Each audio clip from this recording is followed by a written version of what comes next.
Les débuts, tu tournes vers ce qui est la proximité du réel, C'est ça, oui.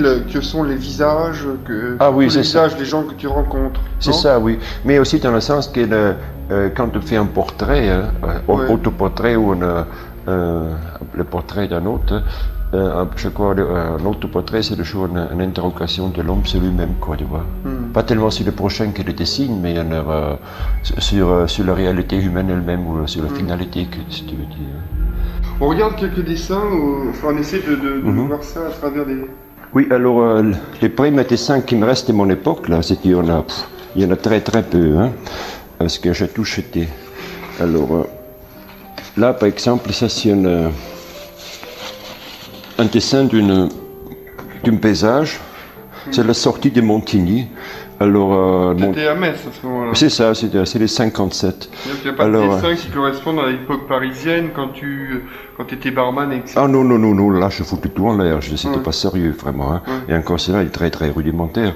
Alors ça c'est le côté Montigny, on descend vers les friches, c'est-à-dire vers les canals à l'époque, 57, tu veux dire. Hein. Là les friches et puis l'époque du canal c'était encore très beau le pied à voir. Là c'est l'allusion à la cathédrale de Metz, comme on l'a dit devant. Hein. Seulement il faut avoir l'imagination pour le trouver. Hein. Et puis là il se trouvait l'école, une école religieuse, à côté vers la droite. Et là la place de la République, vous l'avez dans une dos quoi. Hein. Là derrière vous avez les canals. Ça c'est l'approche quoi. Oui. Mais dis donc, c'est bizarre parce qu'il semblerait que tes activités artistiques correspondent avec le début d'une vie familiale, quoi. À peu près, oui, oui, c'est ça, oui, c'est ça. Tu crois qu'il y a une corrélation ou quoi? Oui, ça aussi, ça se peut, mais comment dirais-je, c'est le plan des blanc de mariage, je crois que c'est déjà mal début, mal parti, quoi, tu vois. C'est-à-dire, elle m'a connu quand je faisais plus ou moins, c'était à Metz, hein, où j'ai commencé très très timidement la peinture, c'est-à-dire pas du tout, hein, et c'est seulement après où j'ai commencé réellement, quoi, tu vois. Alors ça crée toutes sortes de conflits dans le ménage, parce qu'il fallait un espace supplémentaire, on avait juste un pièce de cuisine, on avait genre trois gosses étaient déjà là. Alors, ma femme faisait la vaisselle avec un pied dans le parc et l'autre devant l'évier. Et puis moi j'avais des peintures sous l'armoire, et puis sur le lit des gosses, celui-là il a séché sous le plumard de mes jumelles. Hein. Ils pouvaient juste passer avec la tête.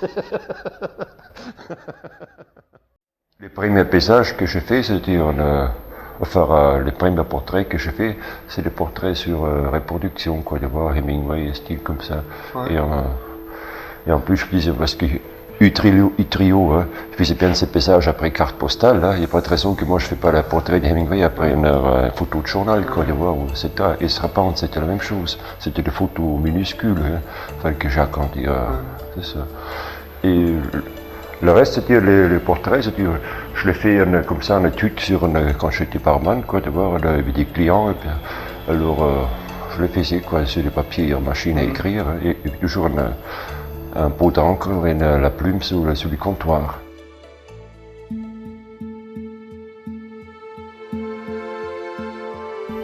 Alors après, qu'est-ce qu'il y a comme... Après, tu as toute cette série du Waltz, hein, que j'aimais très bien, d'ailleurs. Je fais mes Waltz. Oh, pour sa sensibilité des couleurs, c'est très... Mais tu avais vu des toiles de Waltz D'abord, j'ai vu que pour les reproductions de lui. Hein. Et j'ai vu une exposition de lui, c'était dans une galerie où il était à l'époque, où ça se trouve sur la rive gauche, dans la rue de Seine, oui, il y a une toute petite galerie qui faisait une fois une expo de cela. Il y avait des fautriers. C'est ça, oui. Et là, quand j'ai vu ces trucs à lui, là, j'ai pris vraiment les pieds, quoi. C'était vraiment la peinture qui me... Le point de vue sensibilité, c'était quand même très riche et puis très fin, même très dépouillé. Ce que tu prends peut-être de Waltz ou dans ce qui est là, oui. c'est assez l'abstraction, quoi. C'est ça, oui. Hein? Oui, ça sont des gouaches, quoi, tu vois. Alors, ça c'est des gouaches qui étaient C'est ce que j'ai jamais fait l'aquarelle dans le sens, j'en ai fait quelques aquarelles, ils sont très très rares. Hein. Mais c'est ce que le gouache, hein, c'était le procédé est toujours le même, comme ici, je sais pas, de l'opaque pour révéler au fluide. Hein. Alors ce sont des papiers très solides. Le gouache dessus, le passer sous l'eau courante pour le délaver, comme moi, retirer, travailler sur le fond. Hein. Et puis là même, j'avais tellement frotté, c'était pour enlever la couleur, c'était de voir les aspérités du papier, quoi, tu vois. C'est ça, oui. Et puis là, j'avais travaillé avec un pinceau que, finalement, toute cette période est liée en même temps à la longue vitalité des pinceaux. Hein. Parce que là, quand je faisais, j'avais des pinceaux complètement usés uniquement avec 2 ou 3 poils, quoi, tu vois, pour faire les trucs, là, tu vois.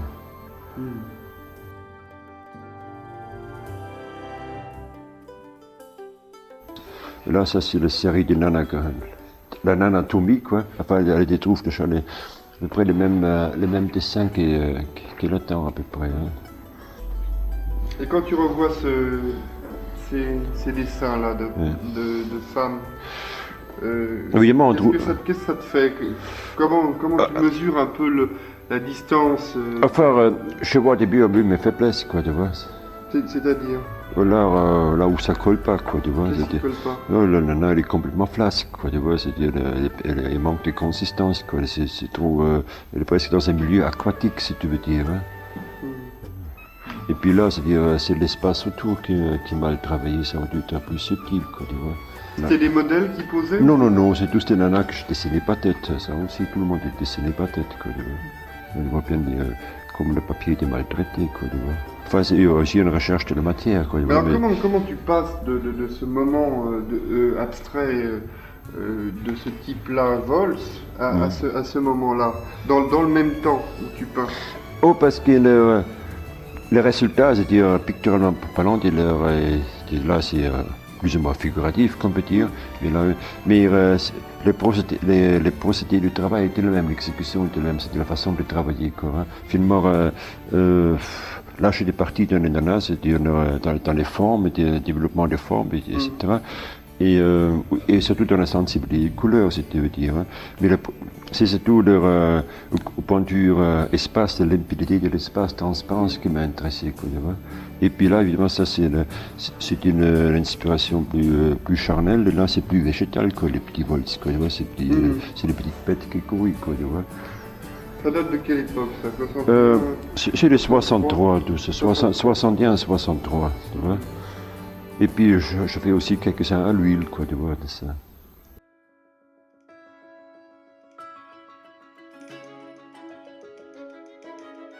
On continue? Oui. Alors ça c'est 63. Après je fais une série du monotype, quoi, tu vois. Qu'est-ce que tu appelles monotype? Enfin ça c'est fait sur une plaque de verre, quoi, tu vois. Tu mets des couleurs à l'huile dessus, hein, et tu empruntes. De mettre ton papier dessus, quoi, tu vois, et tu retires, et puis tu as des impressions de couleurs. Hein. Ça, c'est l'huile? C'est de l'huile à l'origine? C'est de la peinture à l'huile d'origine, oui. C'est des empreintes. Pour obtenir ça, il faut faire plusieurs feuilles, quoi, tu vois. Les 3-4 des premiers tirages sont complètement merdiques parce qu'ils sont trop épais. Hein. Alors ça, c'est obtenu de mettre en feuille, hein, et après tu l'arroses par derrière avec de l'essence, hein, pour obtenir toutes ces petites matières, quoi, tu vois. Puis cette matière est obtenue de la manière que tu soulèves ton papier. Hein. Soit tu le soulèves comme ça, ou tu le soulèves comme ça. Hein. Il y a donc une part vraiment très importante qui est accordée au hasard, là. C'est ça, oui. Tu n'as jamais un projet quand tu commences quelque chose?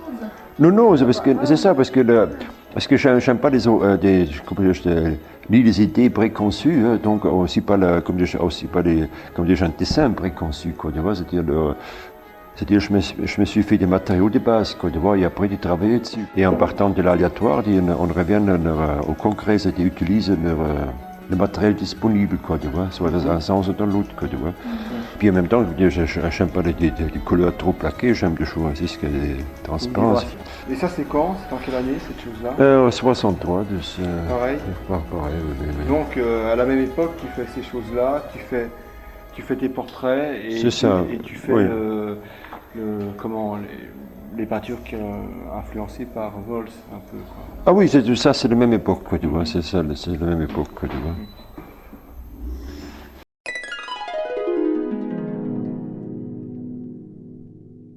Et après, alors, t'en arrives à quoi? C'est carrément le style calligraphique après, quoi, tu vois. C'est ça, oui, oui. Et à l'époque, je m'intéressais beaucoup à la calligraphie. Et j'écrivais à Paris, et il s'ouvrait une école de calligraphie avec un peintre coréen qui s'appelle Ung No Lee. Hein. Je lui montrais tout ce que je fais, et puis il trouvait ça intéressant, et puis on reste en correspondance quelques temps. Et un jour, il y a une espèce de commando mystérieux qui était parqué à Paris, et il y a pas mal de Coréens qui sont disparus, hein, qui étaient ramenés à leur patrie d'origine, c'était en Corée du Nord, hein, et sans doute il y avait avec quelques interventions des ambassadeurs, etc. Je crois qu'il est revenu après. Hein. Et Ouloli, c'était un peintre qui avait une certaine importance en C'est ça, oui, oui. calligraphie. Oui, oui. Il y a eu à peu près aussi Xaouki Oui, oui, oui, oui. dans les mêmes. Et puis il faisait des collages très très subtils aussi. Hein.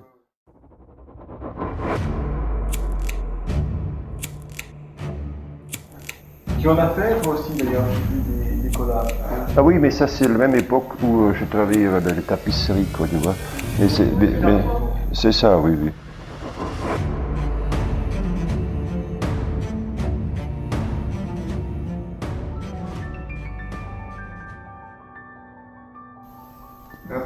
Après les années. Oui, après les trucs chinois, bon alors, là il y a un autre piège, hein, c'est-à-dire, bon c'est une écriture, mais finalement, ils pouvaient faire ça au kilomètre. Hein, et je laisse tout tomber, je suis venu à une technique complètement opposée, hein, c'est-à-dire c'est la lignogravure, hein, c'est-à-dire là dans l'espace, il faut toute chose enlevée, définitivement enlevée, c'est-à-dire pour revenir à la forme, quoi, tu vois, pour revenir aux choses solides, quoi, tu vois, c'était pour réapprendre parce que là tout est venu trop aérien, trop ça se dissipait dans tout, quoi, tu vois. Finalement, il y a une espèce de vide au point de vue créativité, si tu veux dire. Hein.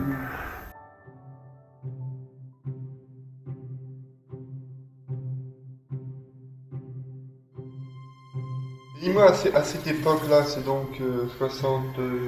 Enfin, ça c'est après, celui-là ils sont faits en 75, quoi, tu vois, c'était après la grande pause, quoi, tu vois. La pause, elle va de quelle date à quelle date?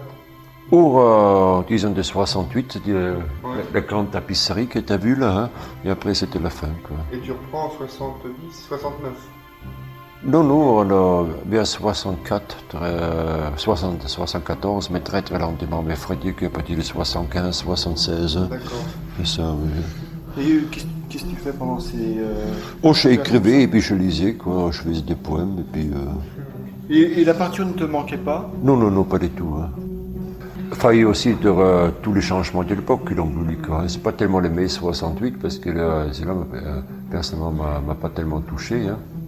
Mais toute cette évolution de la société du temps, en même temps l'évolution de l'art, hein, tout ce que il y a une espèce de terrorisme qui disait pas ce nom, qui s'est installé, etc. Alors je coupais carrément les ponts avec tout le monde, je dirais, avec ça. Ouais, mais à ce moment-là, c'était parce que il y a eu un doute. Ah oui, très fort. Il y a aussi un doute, c'est moi, on se pose la raison sur la finalité de l'art. Hein. C'est-à-dire, si je fais la peinture ou si j'en fais pas, c'est comme si tu pisses contre le mur. Hein. Alors, quand je suis revenu à la peinture, bon, alors, peut-être c'est que faire la peinture ou pas, c'est comme si on pisse contre le mur. Hein. Bon, dans ce cas, mais pissons moins bien. Laissons pisser, quoi, tu vois. Et puis, je commençais à faire la peinture, puis je m'en foutais carrément du reste, quoi, tu vois. C'est tout. Alors, je t'ai dégagé. C'était ta peinture pour toi? Puis... Ah oui, c'est-à-dire, je me suis. Tout ce que j'avais fait jusqu'à présent, je l'ai complètement désintéressé, ça n'existe plus. C'était une époque évolue, c'est-à-dire, je ne les régnais pas parce qu'elle fait quand même partie de mon évolution, c'est-à-dire. Hein. Mais pour moi, c'était. Je faisais un trait en dessous de tout. Hein. Je faisais un trait intellectuellement. Avec mon environnement, avec le XXe siècle, tous ces tous les problèmes plus ou moins philosophiques ou moraux ou sociaux, ça me désintéressait complètement. Pour moi, c'était des cacahuètes, c'était juste pour faire rire les foules. Hein. Et pour le reste aussi, autrement dit, je jetais tout hors bord. Quoi, maintenant, je dis, s'il faut le champ ramer, il faut me ramer tout seul, comme on verra bien jusqu'à qu'on arrive. Ouais.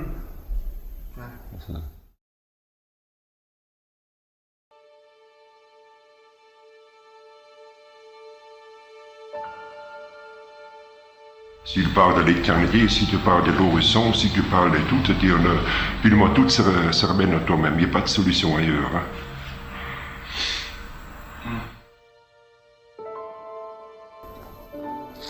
Il y a un truc que j'arrive un peu à comprendre, peut-être que je me comprends mal aussi, mais c'est que la technique guide beaucoup ton passage d'une forme à l'autre. Ah oui.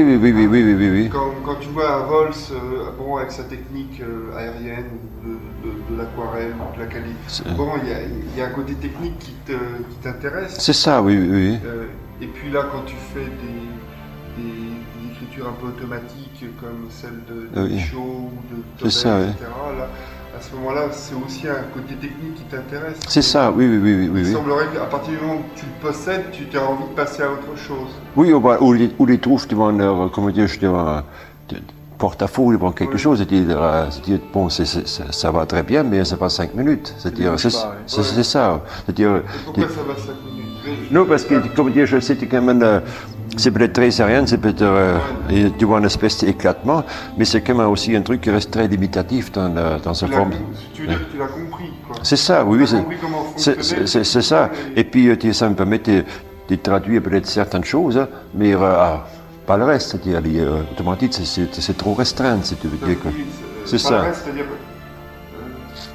C'est-à-dire, je m'enferme dans un système, si tu veux dire, c'est ça. Mais là, est-ce que c'est pas un système, tes dernières peintures?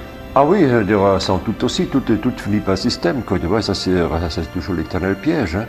Ouais, est-ce que tu as la même impression que quand tu faisais tes vols ou tes bichots?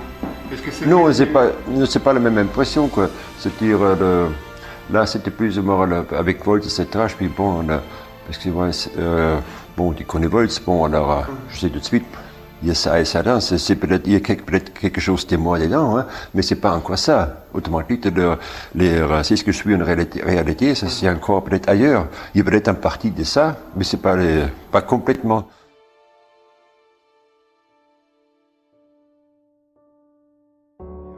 Dans l'époque chinoise, sans doute aussi, hein, mais c'est pas encore complètement moi. Et autrement dit, il y avait autant d'incertitudes en moi-même, mais aussi des incertitudes ou des certitudes techniques, si tu veux dire. Hein. Mais avec ces trucs-là, c'est-à-dire on arrive aussi vers une espèce de, comme dire, un point où on dit voilà tous les systèmes, etc. Et il t'enferme. Hein. Et c'est aussi une de ces raisons pourquoi j'ai quitté mon atelier, c'est-à-dire tant que je suis là-bas, c'est-à-dire je vais faire peut-être ça, des ras-le-bol, maintenant il faut faire autre chose. Mais, d'un côté, l'atelier est trop petit, etc. Ils vont me dire, on va faire un saut dans le vide, qu'on verra bien où on atterrit. Peut-être je me plante, peut-être je me plante pas, je n'en sais rien.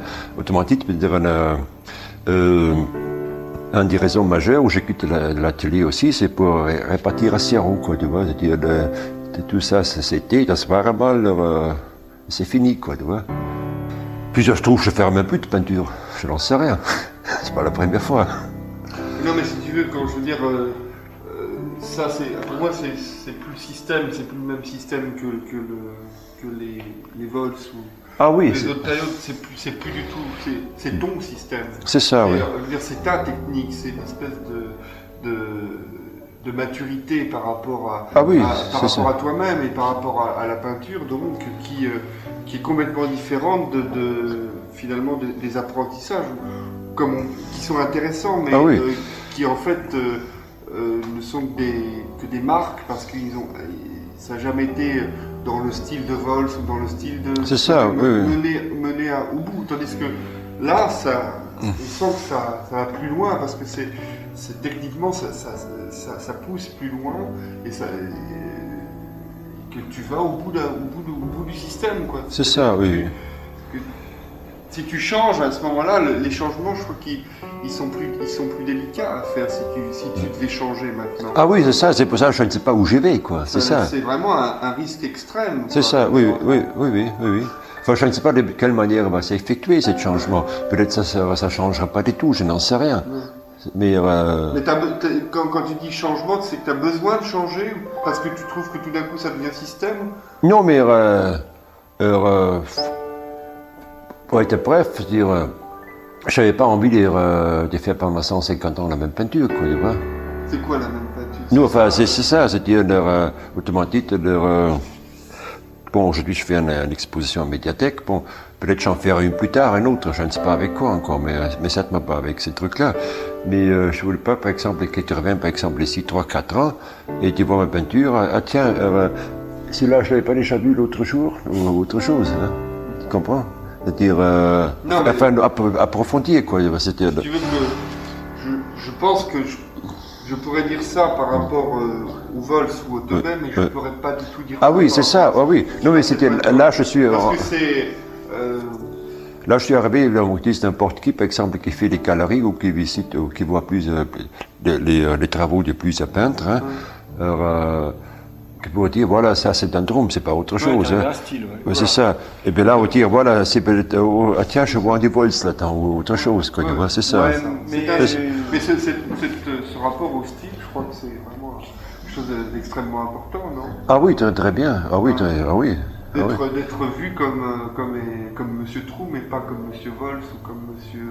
Ah oui, c'est ça. C'est-à-dire, c'est ce que pense le public finalement. Ça, je m'en fous, la rigueur, hein. Mais ça, c'est ce qu'il y a de cette vérité qui existe entre les tableaux et moi.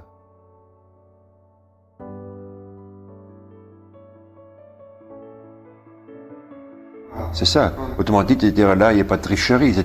C'est ça. Autrement dit, tous les éléments d'influence extérieure sont éliminés. J'ai encore des influences culturelles, si tu veux dire, hein, mais tout ce qui est je fais table rase avec le reste, quoi, tu vois, c'est ça. C'est là où on dit que c'est vraiment ta peinture et que c'est vraiment là aussi le risque le plus fort. C'est ça, oui. Il n'y a plus de filet, quoi. C'est ça, oui, c'est ça, maintenant, il travaille sans filet, quoi, tu vois. Et ça, c'est bien, mais d'un côté, c'est pour ça aussi, je préfère le show de l'anonymat, parce que même si tu plantes tout seul, et puis on s'en fout, c'est ça. Mais ça, c'est autre chose. L'anonymat, c'est peut-être aussi par rapport à la représentation, par rapport à ce que culturellement, ça veut dire une exposition. C'est ça, oui, c'est ça, oui, c'est ça. Ouais. Oui. Mais on peut dire quand même dans ces toiles que tu utilises les acquis de tes anciennes techniques. Ah oui, bien sûr. Ah oui, ça raccord, c'est ça. C'est ça. Bien sûr. Non, c'est entendu. Non, mais je veux dire par là qu'il n'y a jamais eu de rupture définitive par rapport à une époque de ta peinture. Il n'y a jamais eu d'abandon, quoi. Non, c'est ça. De condamnation. C'est ça, oui. On trouve toujours quelque chose. C'est une évolution. C'est une évolution technique, si on veut dire, quoi. Mais, je sais pas, c'est comme... tout d'un coup, est-ce que comment tu as la conscience, toi, d'acquérir tout d'un coup un style, pas tout d'un coup, je sais pas si ça se fait tout d'un coup, mais parce que ces toiles-là, elles apparaissent, bon, déjà quand on voit celle de 66, ou même les dessins qu'il y a exposés là dans ton couloir, on commence tout d'un coup à voir que tu te détaches des influences que tu as, évidemment que les pères que tu avais. Oui, enfin il y a des rappels ou des attaches formelles à tel ou tel peintre, peut-être, voilà, ça c'est une chose.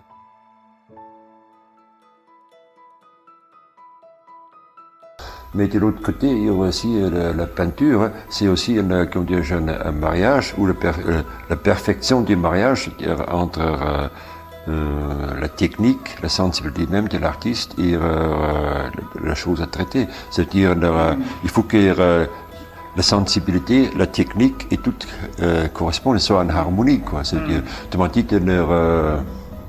il faut n'importe quel peintre, comme le plus difficile, je crois, c'est comme la musique pour un musicien, c'est de trouver sa propre, faire ses gammes d'abord, et ensuite faire travailler sa propre sensibilité et trouver la technique correspondante justement à sa sensibilité. Hein. Autrement dit, la maîtrise de l'instrument, quoi, sortir, c'est ce qu'on a envie de faire sortir, c'est ça, tu vois.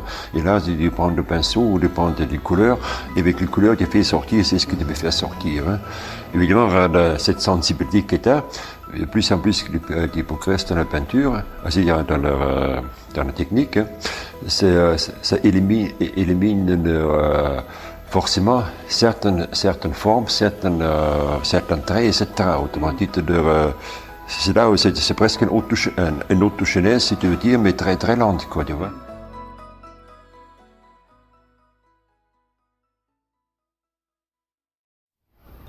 Moi, ce qui m'étonne toujours chez un peintre, c'est pas spécifique à la peinture, je crois que c'est un peu quand les gens sont dans leur passion et vivent leur passion, et qu'au départ, c'est que ce soit pour un écrivain, un peintre, n'importe quelle expression artistique, tu vois, comment ça se décide ce processus? Comment tout d'un coup tu prends le risque de devenir peintre et d'en faire ta vie.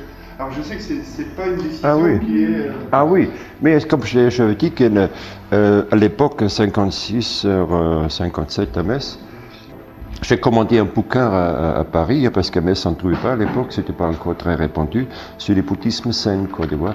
Et puis je lis le livre de Suzuki sur la philosophie zen, hein, et puis là-dedans j'ai trouvé les félicitations d'un proverbe, c'est qu'un homme à 30 ans, il sert pour le reste de sa vie. Autrement dit, les rêves sont plus ou moins posés, quoi. Et c'est là où j'ai commencé à faire la peinture. Je me dis, bon, alors, là je dis lentement, je me dis, bon, si tu veux faire la peinture, il faut aller à toute personne, il faut t'enfoncer là-dedans. Il y a pas c'est pas la peine de faire la peinture le dimanche, etc. Pourquoi la peinture, ça aurait pu être... ça aurait pu être aussi la sculpture. C'est ça, oui. Mais c'est ce que tu vois aussi, parce qu'avant de faire la peinture, j'ai commencé à écrire quand j'avais l'âge de 12-13 ans. Hein. Quand j'étais à l'école, pendant les vacances scolaires, hein, Noël ou grandes vacances d'été, hein, j'écrivais toujours. Les jours de vacances de Noël, par exemple, j'écrivais en moyenne en pièce de théâtre, quoi. Voilà. Mais c'est toujours des thèmes très historiques, très très pompiers, quoi. Évidemment, ça pissait pas très loin. Hein. Et l'été, souvent, c'était des poèmes de puberté, si tu veux dire, quoi, tu vois. De toute façon, ça pissait jamais loin. Mais après la guerre, hein, en 45-47, quand j'étais à Lisbonne, hein, alors je lisais beaucoup, mais je n'avais presque pas le temps d'écrire. J'écrivais, mais ça se diluait un peu. Hein. J'avais la soif d'aller quelque part ailleurs. Et finalement, j'ai engagé une légion étrangère. Hein. Revenu à Paris, je commençais lentement à écrire. Hein. Mais d'un côté, je trouve ça complètement débile d'essayer d'écrire en français parce que c'est impossible, quoi, tu vois. Et de l'autre côté, je trouve ça aussi complètement débile d'écrire en allemand parce qu'il n'y a pas de lecteur, si tu veux. Autrement dit, tu écris pour toi-même, c'est une espèce de masturbation, si tu veux faire, c'est complètement inutile.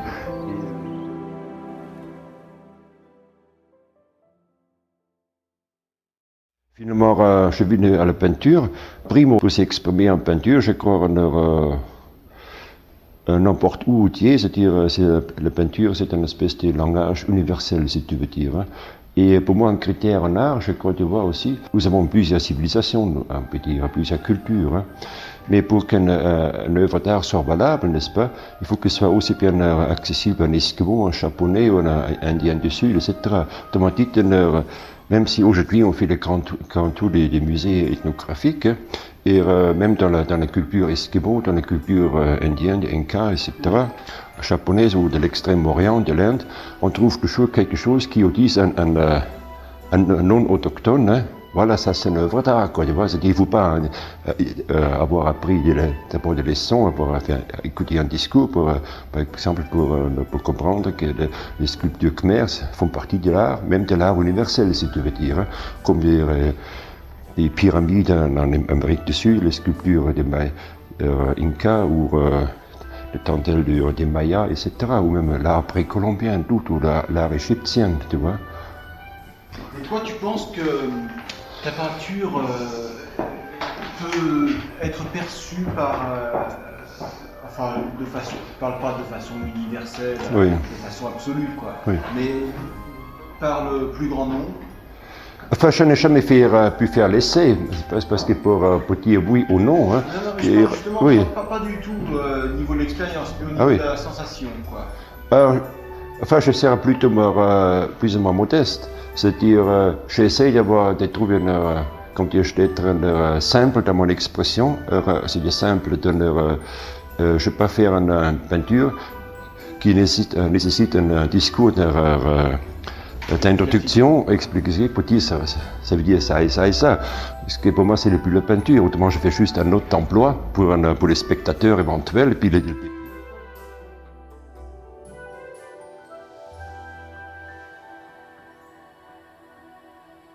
c'est ce qui m'a toujours chatoué quand on dessine quelque chose, hein, c'est figé à une forme fixe. Tu vois, c'est-à-dire Champion Matisse, Champion par exemple les portraits que faisait Matisse, hein, c'est très net, c'est la courbe presque idéale, hein, mais pour moi c'est un peu maigre, quoi, tu vois, c'est ça. Évidemment c'est une très grande économie d'énergie et puis des moyens dedans, hein.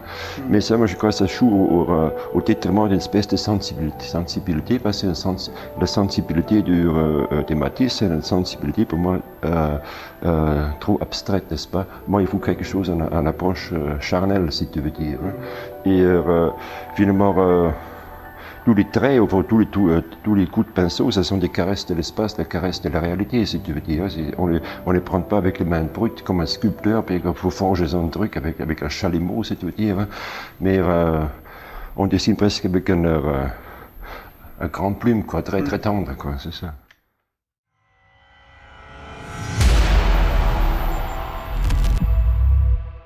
Bon, si maintenant on a un peu l'impression enfin j'ai l'impression moi que tu possèdes une écriture, c'est-à-dire que tu possèdes un langage, ton langage. C'est ça.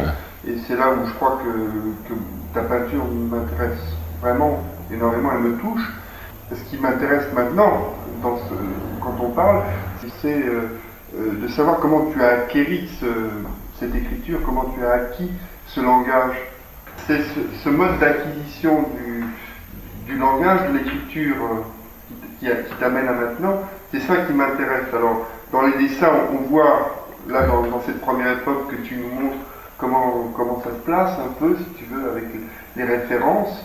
Et puis tout d'un coup, les références s'estompent au fur et à mesure pour ne devenir que tes propres références, peut-être, non? Oui, enfin, mes propres références, oui, on peut dire comme ça. Mais je crois que quel que soit l'homme, hein, il fait toujours partie d'une société, une civilisation. Ça veut dire la formation scolaire n'a très peu d'importance. Bien sûr, elle joue. Hein. On a une espèce d'acquis culturel, si tu veux, ou non, même si on n'a jamais été à l'école. Parce qu'on est quand même entouré, par exemple, des cathédrales, on est entouré des autoroutes, on est entouré des transistors, mais aussi entouré des vieux pierres, et puis, etc. On vit quand même visuellement déjà dans un monde qui fait partie aussi bien du XXe siècle, on est parti déjà le XXIe, et puis il regarde un peu à côté, il trouve une chose qui date de 500, 600 ans avant. Autrement dit, constamment les deux pieds dans des civilisations qui sont ou des formes d'expression différentes, si tu veux dire. Et en même temps, tu vois, je crois aussi que toute l'humanité elle-même, elle a, comme dire, spirituellement, elle a quand même un fond commun. Par exemple, il y a déjà quelques années, j'ai trouvé un chant des Pygmées. Hein, et le texte, c'était pour un prière pour la pluie, hein, pour la pluie tombe. Mais ça dépend déjà des chansons ou les prières des peuplades primitifs, hein, ils trouvent déjà les mêmes. Finalement, ils ne sont pas tellement différents que les prières qui sont pratiquées dans l'Église catholique ou ailleurs.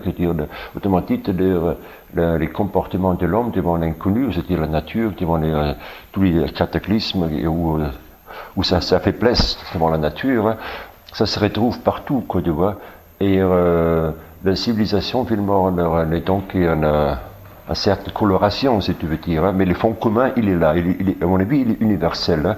Et puis, comme je dis, pour moi, un critère de l'art, c'est que tout le monde se retrouve dedans, c'est-à-dire que les frontières linguistiques, intellectuelles, ils sont abolies, quoi. C'est-à-dire il faut lire un langage universel, pas une espèce d'espéranto, mais vraiment aller où c'est ce qui est le plus profond vers l'homme.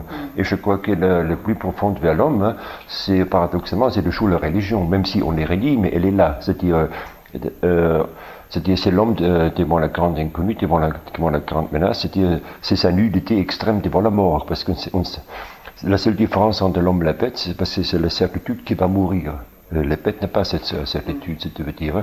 Alors, je crois que là, tout le monde est semblable. Hein. Le reste, ce n'est que des rachetis, c'est comme une femme vanitue qui s'effare de ses traits pour se rendre plus belle. Toutes les philosophies, etc., toutes les idéologies, vraiment, c'est exactement la même chose. C'est des mini-jupes comparées pour les maxi-jupes, etc., quoi. Pourvu qu'on reste à la mode. Mais déjà, la mode même, c'est la grande l'expression de la plus grande incertitude de l'homme. Hein. Elle lui permet de changer de plus en plus vite. Autrement dit, de plus en plus qu'il change de mode, ça correspond aussi à une multitude de façons de vivre, mode de vie. Hein. Autrement dit, sa vie se prolonge artificiellement et ou intellectuellement avec la rapidité de la mode. Au Moyen-Âge, tu n'avais pas ça, tu avais la vie des objets dépassaient la vie des hommes. Hein. Aujourd'hui, c'est l'homme qui dépasse 50 fois la vie des objets. Hein. Autrement dit, l'homme qui ne croit plus à Dieu, il s'y crée sa propre éternité parce que la vie des objets, c'est vraiment, c'est la merde, ça n'existe plus. Mais c'est aussi déjà, c'est-à-dire la société de consommation, si tu veux dire, c'est exactement ça. C'est-à-dire c'est une attitude métaphysique ou l'expression d'une inquiétude, d'une certitude qu'on a perdue. Hein.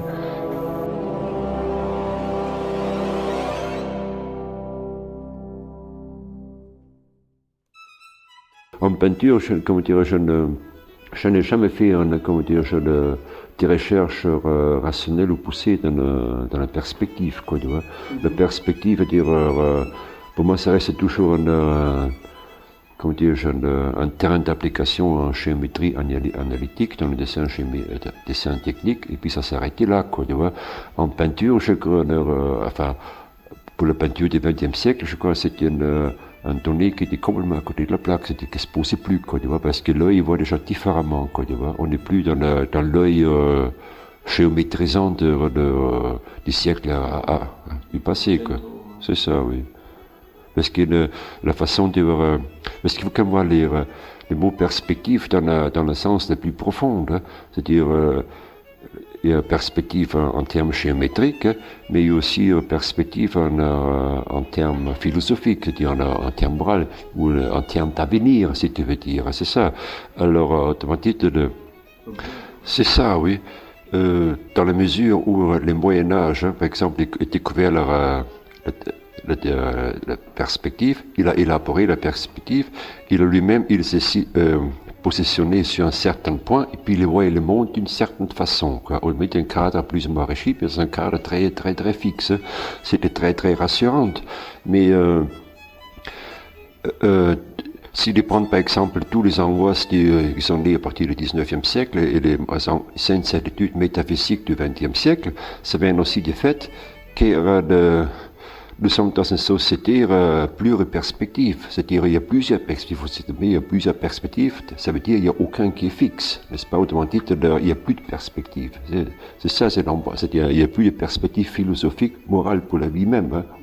C'est-à-dire tu n'es plus dans un cadre fixe, tu vis dans un cadre mouvant de la vie, les choses changent d'une journée à l'autre, autrement dit, c'est l'insécurité générale de jour à jour, quoi, tu vois. C'est-à-dire, alors, déjà, sur le plan géométrique, en peinture, tu vois qu'il y a toujours un lien entre l'esprit d'une époque, les malaises d'une époque, ces assurances que là, c'est le plan métaphysique, philosophique, ou bien ces incertitudes que là aussi bien sur le plan philosophique, mais qui sont aussi réparées sur le plan scientifique. Si tu veux dire, il y a toujours un lien entre les deux.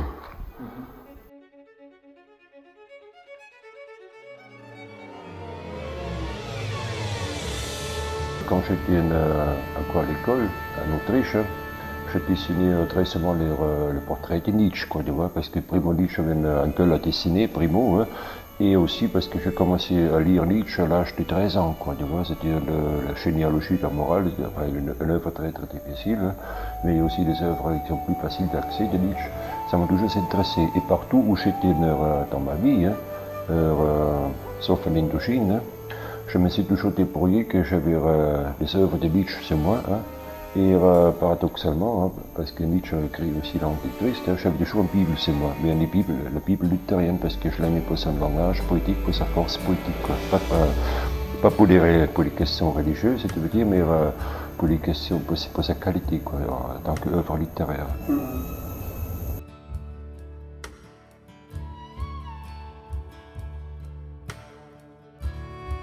Quand on est artiste, film, c'est un plombier ou autre chose, il faut participer à la vie dans toutes ces formes que ça existe. La vie n'a pas de frontières, si tu veux dire. Hein, pour moi, la peinture n'est pas une spécialité, si tu veux dire. Hein, et parce que pour moi, un spécialiste, finalement, c'est rien d'autre qui mange sa soupe avec les pieds gauches. Hein, mais quand tu le ramènes, il est un spécialiste dans son champ, mais pour le reste, il est comme un singe, il est myope et puis il est invalide, quoi, c'est de dire. Hein. L'homme est tellement sollicité, mais aussi l'homme il doit participer à tout. Moi, je crois à l'homme global, quoi, c'est ça. C'est tout. Et puis la peinture, c'est qu'une activité parmi d'autres. Hein. Si je pourrais faire la musique en même temps, je le ferais. Moi, je n'ai pas le temps ni les tons. Mais autre chose, si tu veux dire. Hein. C'est pour ça, moi, je n'ai jamais conçu la peinture autrement qu'en dehors d'un autre métier. Quoi, tu vois, c'est-à-dire, il faut un métier de base, il faut rester garder les liens avec la vie, les liens avec la réalité, si tu veux dire. Hein.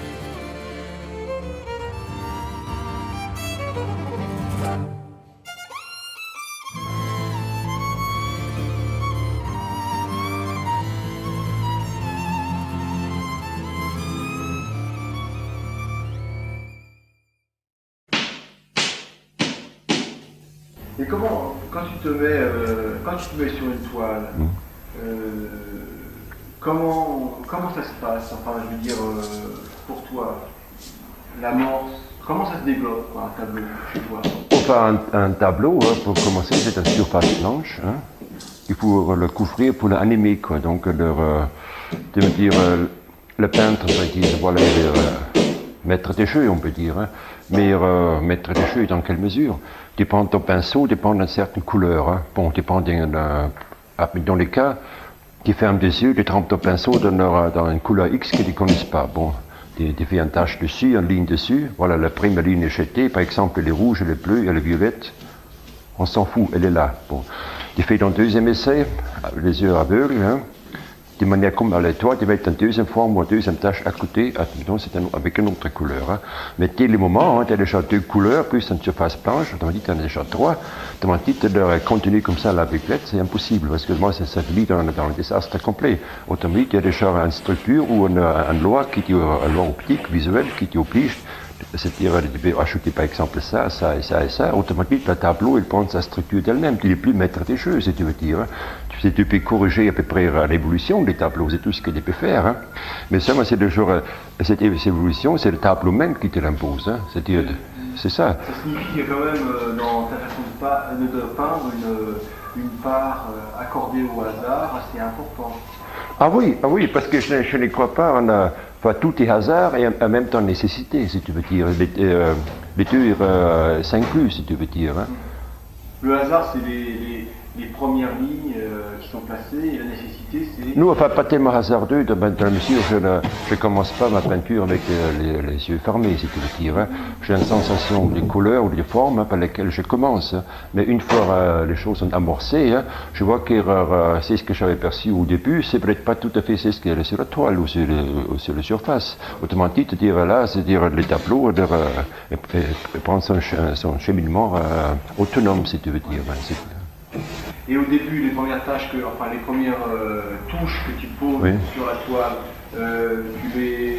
tu les places, tu les fais accentuer ou alors non, je commence avec des couleurs très très vives, hein.